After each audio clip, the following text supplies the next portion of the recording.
आसा नोंथांनि चेनेलसिम आंनिफ्राय रोजा रोजा साबायखर थाबाय।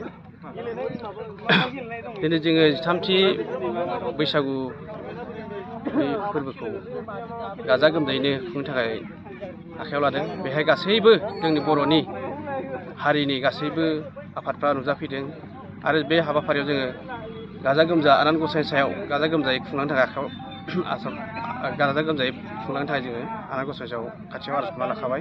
आरो बेखौ जों बेहाय बे बैसागु फोरबोआव मोनसे जों बेखौनो खिन्थानो हायो, जोंनि बर'नि हारिनि खौसेथि आरो इयुननि माबाखौ माबोरै दावगालांनो, बे बर' हारिखौ माबोरै लाखिनांगौ, जों बे रंजालि बैसागुनि फोरबोनि गेजेरजों जों देखायनाय जायो। आरो बेहाय जोङो गेलेनाय दङ, जेरै गेलेनाय भलिबल, काबादि, दाउला सौलायनाय, बेफोर जाबाय बर'नि मोनसे एट्राकसन आखर्षणीय मोनसे आयदा, बेखौ जों लाबोदों देग्लाय। आरो हिन्जावफोरनि काबादि गेलेनाय बेफोरखौ लादों जोङो। आरो बे सानथामनि हाबाफारियाव जेरै मोनाबिलिनि समाव जेरै मा होनो मोसानाय बादायलायनायफोर सब दंजोबो। जोंनि बर'नि जि नांगौ बेखौ जों जब लाजोबदों।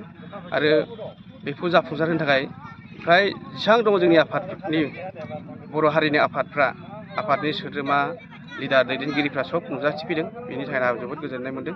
आरो फुंनिफ्राय मा हाबाफारि लाखो दासिम? फुंनिफ्राय दासिमहालागै जोङो थांलाय फैलाय खालामनाय गेटखौ जोङो बेखेवबाय। दा जोंनि बैसागु फोरबोनि मेन फिरफिलाखौ जोङो बिरहोनायखौ फोजोबबाय, बेखिनिखौ खालामनानै फोजोबबाय। दा बिनि उनाव जोंहा दङ गेलेनायनि बेखेवनाय दङ।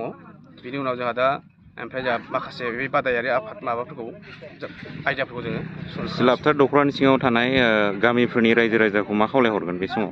आङो सिलापथार दख'रानि सिङाव थानाय गासैबो रायजो राजाखौ गासैनिफ्रायबो गामिनिफ्राय गाजा गोमजायै जोंनि बे 13थि रंजालि बैसागु भगवान गामियाव जानाय, बेहाय गासैखौबो नुजाथिफैनानै महर गोनां खालामनो थाखाय आंनि गोसोनिफ्राय खावलायनाय थाबाय।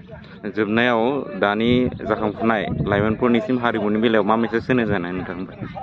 आङो जोबनायाव बेखौनो बुंनो सानो, बिथांमोननिसिम मेसेज मोनसे होनो हायो।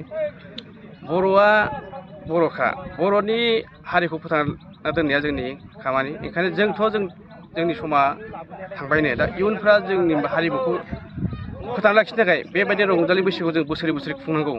आरो बे हारिमुखौ फोथांना दोननो थाखाय इयुन जोलैफ्रा गोख्रों जानांसिगौ। जोंनि गाननाय जोमनाय, जोंनि रंजानाय, बेफोरो जाहाथे गोमालाङा, बेखौ बिथांमोना दानिफ्राय जोंनिफ्राय सिखायना लानांगौ, लाखिबाय थानांगौ। बर'आ गावनि सिनायथिखौ होनो थाखाय गाननाय जोमनाय, हारिमु, बेखौ लाखिबासो सिनायथिया थायो। बेनिखायनो जाहाथे बेफोरबायदि फोरबो, जा बैसागु फोरबोफोरखौ जोङो लाखिनाया जोबोद गोनां। आरो गासैबो इयुन जोलैफ्रा जोंनि बर' हारिया मा गानो, मा जायो, मा थायो, बेफोरखौ जोङो बेफोर नैबे बैसागु फोरबो